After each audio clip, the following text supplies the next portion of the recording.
I really don't consider myself to be somebody that reports the news, but every now and then I'll come across a certain story that I just feel like I have to share with the world. And this was definitely one of those stories. This particular story took place about a week ago, which basically means it didn't even happen if you go off of how long it takes to report news stories. Hello, co-host. So a dude on a Southwest Airlines flight got caught jerking off 4 times. Now, when I initially heard about the story, I thought he got caught jerking off on like 4 different flights, like this man was trying to rack up those frequent fondler rewards, but no, this was just all on one flight. Four times, one flight, this guy got caught choking his chicken. I also thought that, maybe he went back to the lavatory, he just forgot to put in use and somebody walked in there and they just caught him stringing himself. But no, he did it in his seat, just right plain in front of everyone to see. He did not care.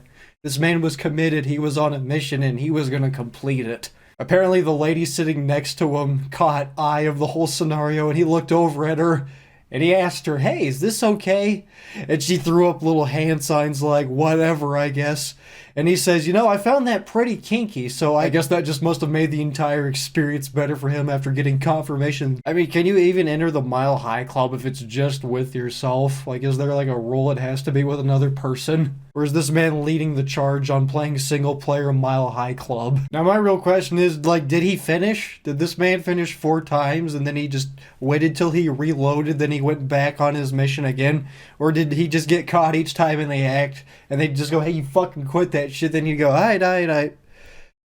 And then he would start again in about 5 minutes. Like, I want to know. Like, I've read on some news sites that apparently at some point he was tasting some white substance, so my man probably did finish at one point, so he might have succeeded in his mission here. Like, I don't know what this guy's goal was. Maybe he got blue-balled before the flight, and he just had to take care of himself or whatever. Or maybe he just didn't feel like paying an extra couple bucks for the Southwest Airlines internet on flight deal, because I don't do that shit, but at the same time, you don't see me jacking off on airplanes. Some news sites say that the flight was 2.5 hours, some say that it was 3.5 hours. All I can say is that whenever we flew from LA, that was about a 4-hour flight. Not once during the entire flight did we think, we should really start jacking off right now. No, because we're not fucking animals. We watched Jaws on my iPad. Not at any point at all during that whole flight, both ways did I decide I would stroke my snake. I don't know if I can speak for my friends' thoughts on the matter, but I'm pretty sure that was the last thing going through our heads. I've even read on some sites that the guy's probably going to jail for about 90 days. Or at least up to 90 days. Just imagine you're this guy's soulmate. Like, "Hey man, what'd you do?"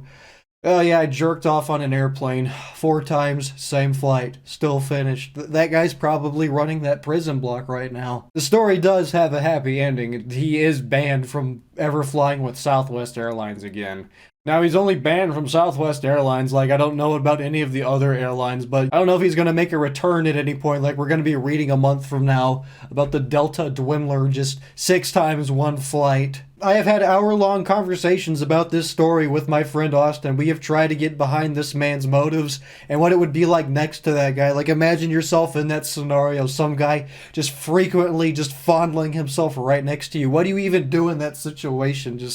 You just look over him and say, "Dude, what the fuck? You're hitting my elbows. Quit it." I used to work on aircraft, so if I was in that scenario, I would unbuckle my seat and I would walk to the front and I would get on the intercom. I'm like, "To the man furiously masturbating right next to me, will you please wait until we land? Or at least go to the lavatory if you need to relieve yourself." I don't know what the track record is for people masturbating on airplanes, but I think this guy's the crown champion of getting caught. Like, maybe he could have asked for an in-flight blanket or something and he could have like set himself up a little tent or whatever, I don't know what you do in that scenario besides not jerk off on an airplane. Really, I don't have much to say about this. I mean, at least we're not hearing about another airplane crash. Like, I welcome a world where airline masturbation is more frequent than airline crashing. I mean, it'd be great to live in a world where neither happened, but if we can only pick one, I think I'll take the guy jacking off next to me versus my plane doesn't work. I really don't have much to say on the matter besides the whole reason I even wanted to share this story was I came across this particular headline on a subreddit called r/nottheonion. The Onion is basically a fake news site that just has purposely clickbaity, outrageous titles. But the joke is it's obviously fake, and sometimes they try to trick people for following it. Now, r/NotTheOnion is, this sounds like something you would read on The Onion, but no, this actually happened. So I see this post for a man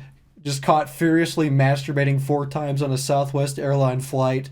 Top comment, greatest pun I have heard probably in a long time is, I thought the TSA was set up to prevent hijackings like this. That's all I have to say.